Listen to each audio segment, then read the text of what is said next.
Thank you, Pradeep. And very interesting quiz. So I thought I was a lion. I ended up being a frog as a true self. So that's an enlightening for a morning. So very happy to be here with you today.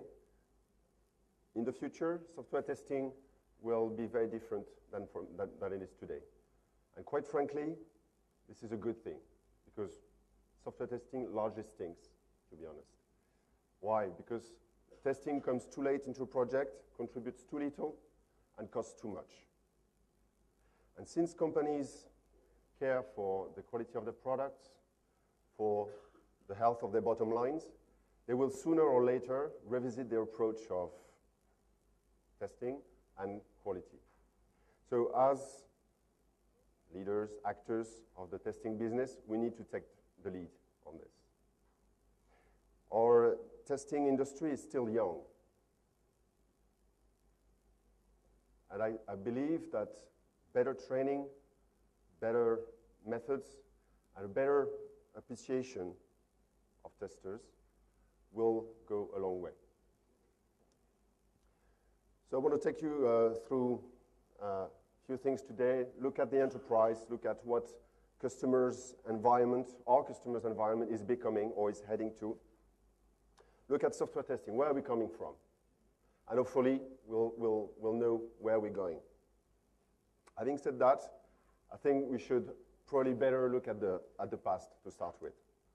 So who remembers Enterprise 1.0? It was a long time ago, it seems. But in the traditional corporate environment, information flows through an ordered path. Information flows down the chain from the top to bottom, and sometimes suggestions would make their way up. Openness, trust, transparency is nowhere to be seen. In recent years, a race began with the improvement the improvement of the usability, the understanding, and the adoption of Web2 technologies like blogs, wikis, social tagging, expert locations, all this. As a result, the use of social software platforms that were emerging spread across companies, and sometimes between companies and their customers and their partners. What we've seen is beginning the increase of productivity, the connectivity of people, the enhancement on knowledge sharing, and a focus on innovation. So beyond all these buzzwords, we've started to see organizations transform or change the way they interacted, not only internally, but also externally with customers. So this is what have been dubbed Enterprise 2.0, which is more than just that push toward integrating the social and collaborative tools into the company.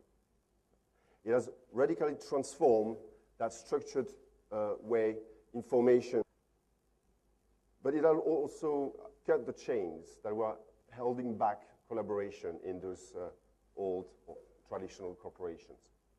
Today, Enterprise is no longer a monolith organization. They're open, and there is a real impetus on collaboration and sharing, which incidentally is not new. Because back in the 16th century, the Mughal Emperor Akbar was already collaborating and sharing. Here is a representation of the emperor meeting Jesuits, Muslim, Hindu, and really assembling, accepting, embracing diversity.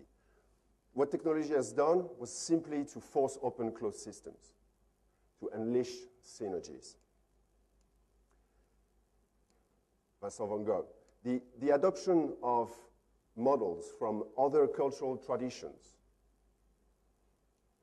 like for instance, the Japanese painter Hiroshige, and the trust in difference lead to the development of creativity.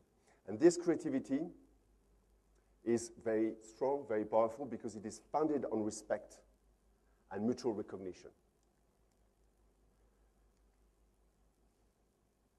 Old images, old models from, for instance, Europe, can inspire today a Malay photographer to create new images two centuries later. Make no mistake, there's a revolution in the making. And I'm sure you're well aware of that. It's a digital revolution. And the pressure is on everybody, but especially on the enterprises, on the organizations that will face disruptions, that's for sure. I mean, under impact of several factors like globalization. I mean, everybody has been exposed to that. Everybody. I mean, I was myself last weekend in Pondicherry. I was eating in a fresh restaurant. The cutlery was Chinese, but with a Swedish brand. I'm still pondering where the food was actually coming from, but that's a different story. IT complexity, faster change cycles, shorter development timelines, restricted budgets, corporate IT driving the change within the organization. Gartner expects by 2014, 30% of the companies using SaaS today moving back to on-premise applications because of poor level support. And incidentally, this is an opportunity for a lot of us here. But this will cause disruption. This will cause more complexity. Software-defined networks. Here we're looking at the virtualization of networks. So the control, the control and the management of networks is moving away from just boxes, but really comes into the OS. Big data and storage. Again, Gartner expects the growth of data, depending on your organization, to grow at a compounded growth of 30 to 60%. So archiving, recovery, analysis will be really, really important. Hybrid cloud services, cloud is in everybody's mind. It will be very different in the next few years, where there will be patches of public, private cloud, different providers providing different environments. So this will be also in terms of structure, in terms of IT structure, important. Client and server architectures. One OS does not fit all anymore. That's it. Bring your own device environment. This is a thing of the past. Internet of Things, not necessarily a technology, but more of a concept that will bring the always-on society. IT appliance madness, proliferation of point solutions, easy to deploy with an embedded OS and a lock-in environment. Operational complexity. By 2014, again, the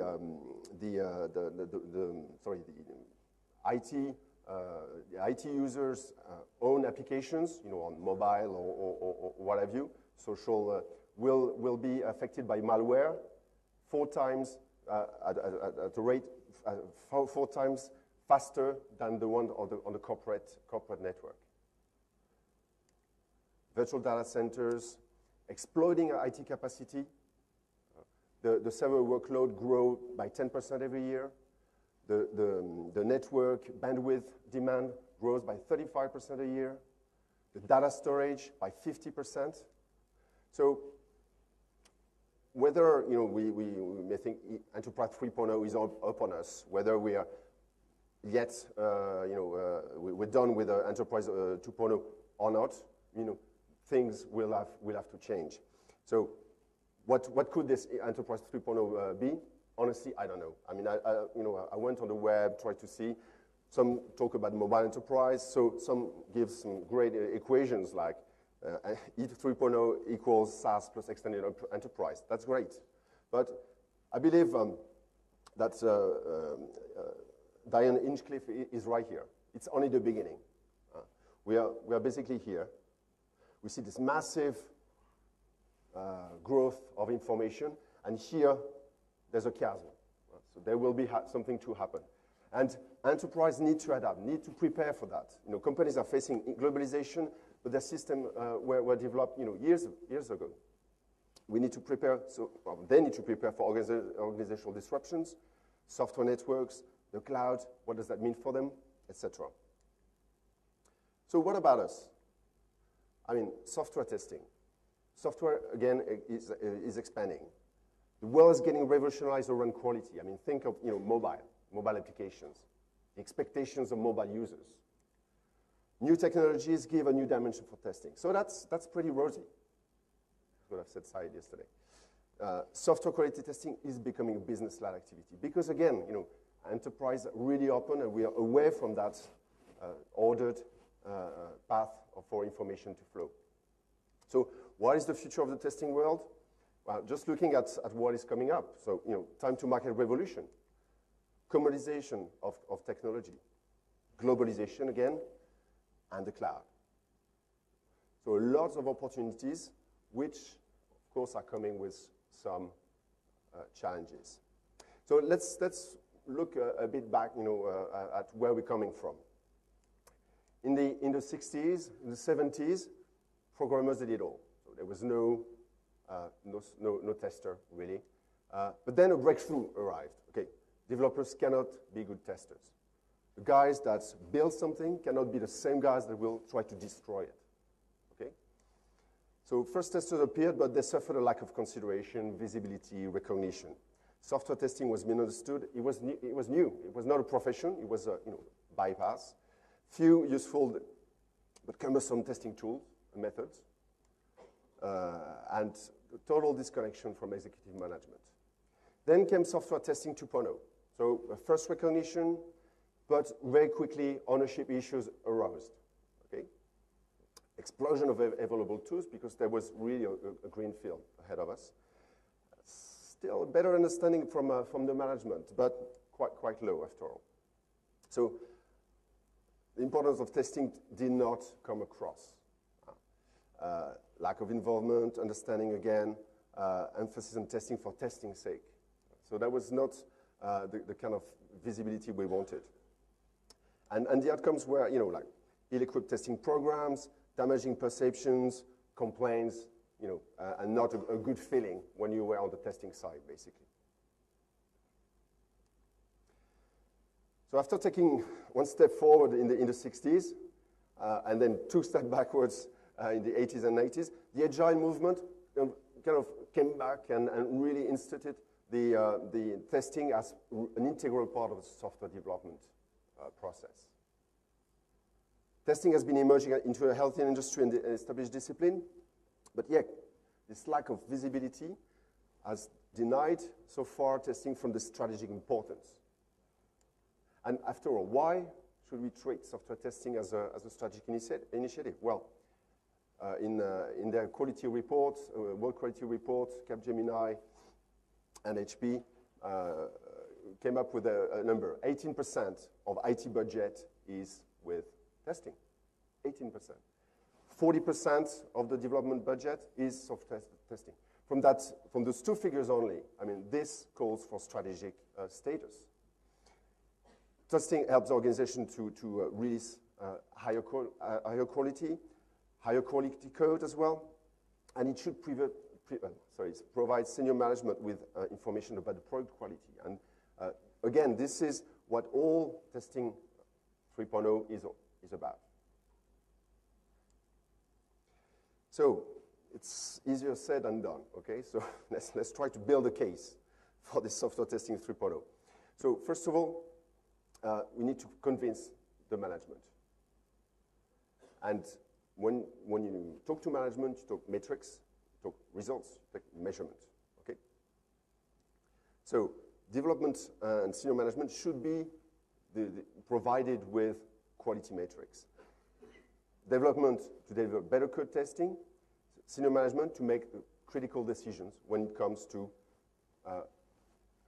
end customers' expectations, basically, and meet their expectations or beat their expectations. Okay, and testing has a role to play here. It will come with some benefits: better decision making, better confidence, fewer surprises, and hopefully it will be supported. It will justify resources.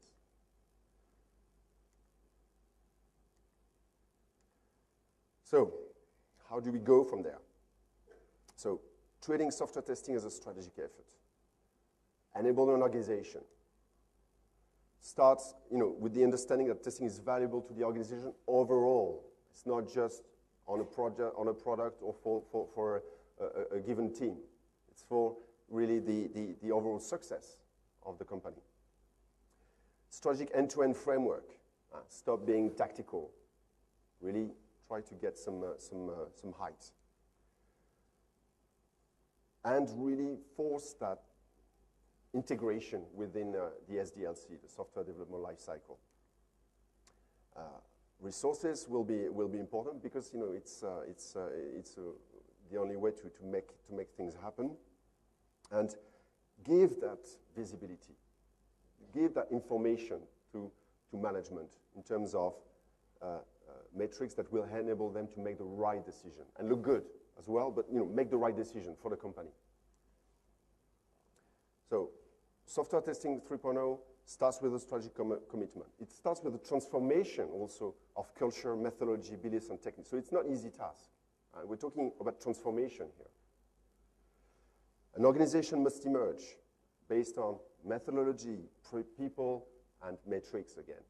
Talk what the managers talk, and the executive management talk. Okay. And in terms of organization, yeah, we need to move away from just being either organic testing teams into the development teams, or, to be honest, or build a testing, a QA team, really with the proper strategic visibility, proper resources, etc. So, there's no right or wrong answer here, but I think it's going to be between these two. We can't stay where we are at the moment. Again, the World Quality Report looks at the TCOE, so Testing Center of Excellence. 66% of respondents are planning to build Testing Center of Excellence. So this is a way, this is a form of organization that will probably, go ahead. So in terms of methodology, building a QA team doesn't mean isolating. We need to be empowering testing, but not isolating. This is super important. Always, always has to be in conjunction with development phase, and move away from this code test. Okay, quality in, quality out. This end-to-end view is really important. New challenges are of course going to be on the road, but this is challenges for everyone, for the nascent testing organization, as well as for the customers. Because again, we are in an environment which is being completely transformed. So build a comprehensive software testing program. Again, this end-to-end view, this end-to-end scope, that is super important, and that will give testing the power. Okay, this strategic view with expected benefits, of course, and outcomes that will be in terms of decreased cost, better return on investment, better tested code, so better quality software. Mapping testing with SDLC, software development lifecycle. Performance engineering is, at least in my eyes, super important, because this is almost an art of building testing systems that will meet non-functional requirements within a context of allocated time, so necessarily restricted, and time constraints and budget constraints. But by having this, starting with end in mind, and agree upfront on the objectives with the customer, this is the only way to reach some return on investment and customer satisfaction. So testing as a team, this will be part of this transformation, where testers and spec writers work together to review, understand the specs as they are being written. An earlier review enables consistency, ambiguity, completeness, bugs to be exposed, okay? And at a time where it's still cheap to fix them. Spec writers can help testers, because testers will build programs to test the application of the behavior. So spec writers being involved at that stage will make sure that the total feature set is covered. And the end result is executable spec, basically. So when the developers show up, they have a better understanding of what their code should accomplish.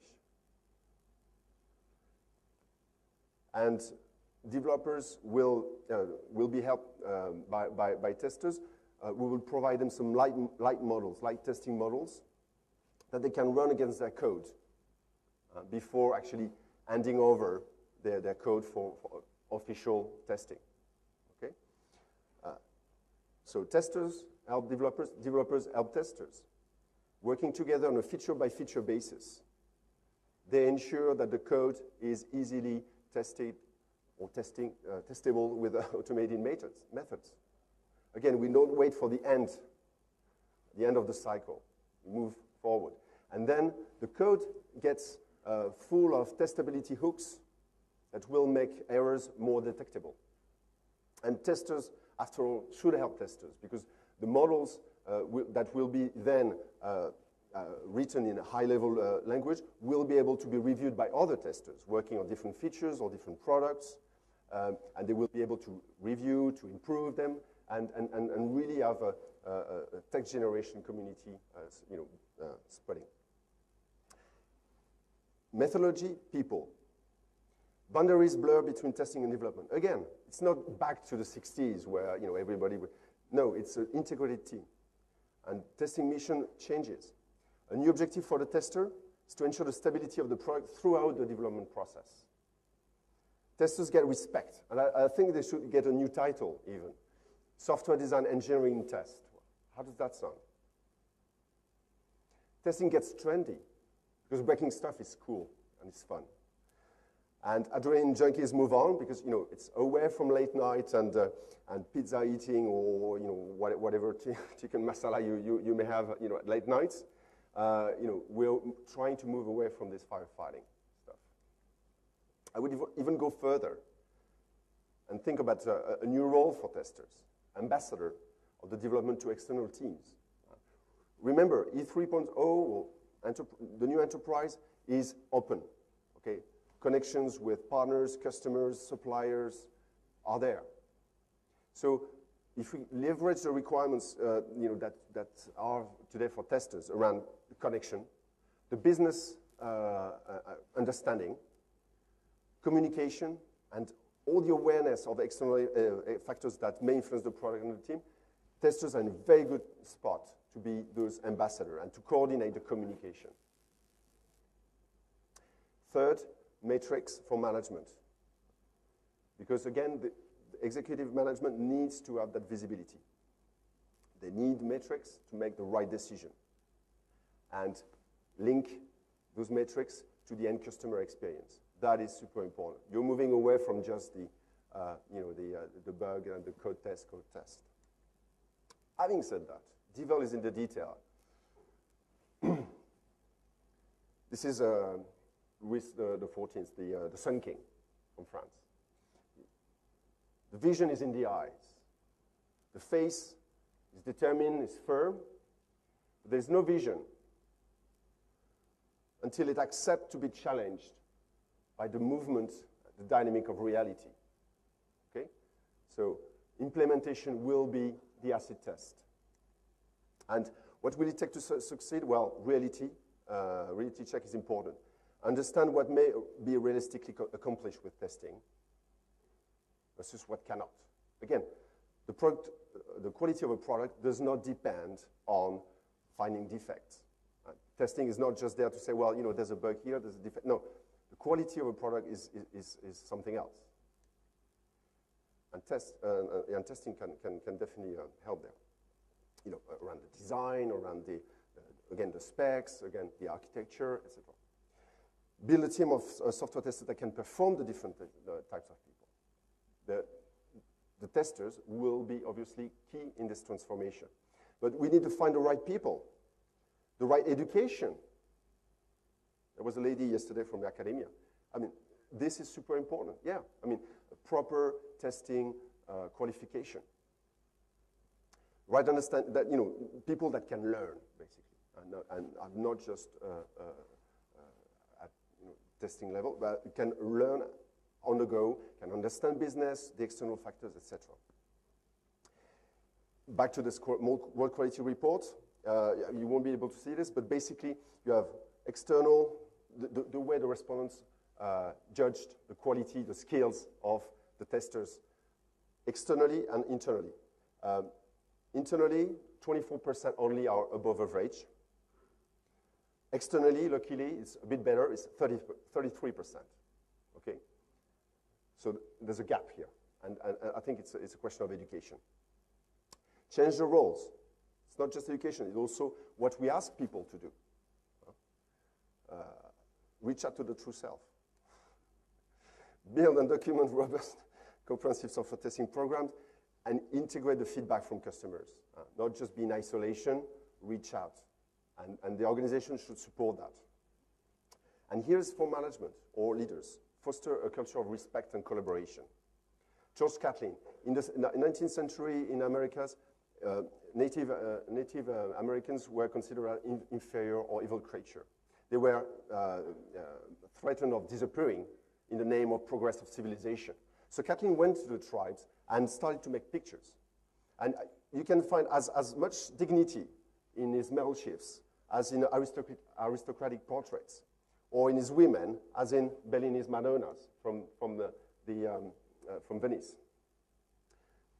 What is so important about Catlin is that he denied nothing about the difference, but he demanded a total respect for that difference. I would even say that, you know, by adopting this, embracing difference, we become more efficient. Why? Because when you build a relationship on trust and mutual recognition, you actually miss less things, as, you know, in reality. Why? Because it's a source of diversity, a source of complementarity, differences. Okay? This is collective responsibility, and this is what a team should like. There's no apparent leader, but yet there's a collective commitment to the common project, which is here to save a city. Same. There's no leader here. They all have the same attributes. They gave away those attributes, their personal attributes, in the name of the common project. So management cannot be the same as, you know, the one we've seen so far. This is true leadership. Here we're looking at, well, actually, you're being looked at 4 characters. 1, 2, 3, 4. They will look at you, but look at these 2. They're looking at that protagonist here, which is standing to welcome something unexpected, something new, something maybe different. And this ability to embrace difference that comes with opportunities and challenges is a constitutive element of the legacy, of the legitimacy of a leader. True leader welcomes difference. If they don't, you can question their legitimacy. Send me an email. So E3 meets software testing. Rapidly evolving IT landscape. The budget will be on the rise because quality, and the world is really run on quality today. There are new operating models emerging, the cloud, testing as a service, testing COEs. 60, again, you can't see that, but I will, you know, I recommend the reading of this. And mobility. Mobility is back on the QA priority list. Only 30% of that report's respondents test mobile applications. This is a bit scary. And when you look at what they are testing or they want to test, it's performance. Because, you know, when you launch mobile applications, the users are waiting for you. And they're waiting for quality. And they will go and they won't come back if they are disappointed. So when the test future is already here, we harness the power of the cloud. We recommend testing in production as well as testing in pre-production. Harness this cloud. We are also here with mobility because, again, performance testing as you see in the report, is the prime objective. And we're here to eradicate e-failure, or M-failure even, mobile failure, wherever it's simply not an option. So just to conclude, prepare for the future today. Get actively dissatisfied. Push the envelope. How to test better and share that knowledge as a community. Learn more about testing. Go on the web, like I did, really, and learn and share. Learn more about development as well. Take a programming class as a reconnaissance flight over bug territory. Because again, it's a change of culture. So you need also to welcome the difference and change the world. The best way to predict the future is to invent it. Thank you very much. Organic teams moving away from being organic to being tied up with the development teams. So in the current scenario, it's also important that we have independent organic teams who do primarily user acceptance testing. So my first question is towards that. Why not remain organic? The second question is related to a later on slides on moving from testing as a service to test center of excellence. If we really see the reality world, testing as a service is not really quite understood well from within the organization and as a customer perspective. So if you could throw some light on the difference between the TAS and the TCOE model. Thanks. Okay, well, good. So on the organization front, I mean, as I said, there's going to be a scope. So whether, what the most important feature is the integration within the development process. So that means either to be part of organic teams, and the UAT people are totally on board, or should be totally on board, or get sufficient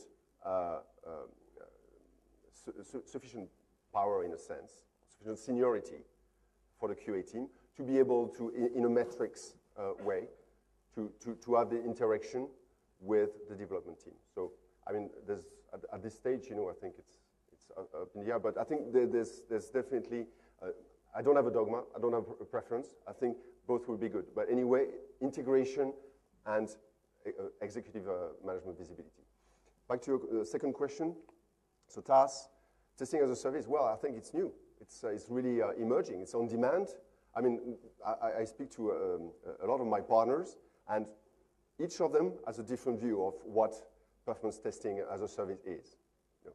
TCS or Wipro.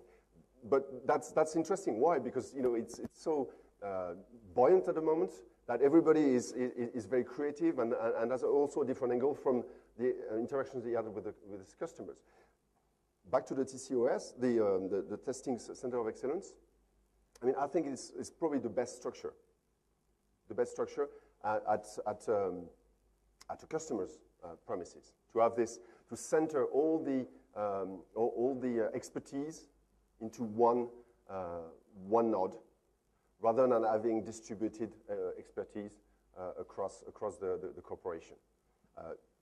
Sometimes I see a mobile practice and a testing practice. So who does the testing? So testing Center of Excellence is the answer, I think. Fantastic. Great. I think Laurent is here, so we have yeah. time running out. Other presentations also have to continue. Laurent is there, available in the booth with Neotis, okay, and he's also around during the coffee and tea breaks. So please do ask him questions post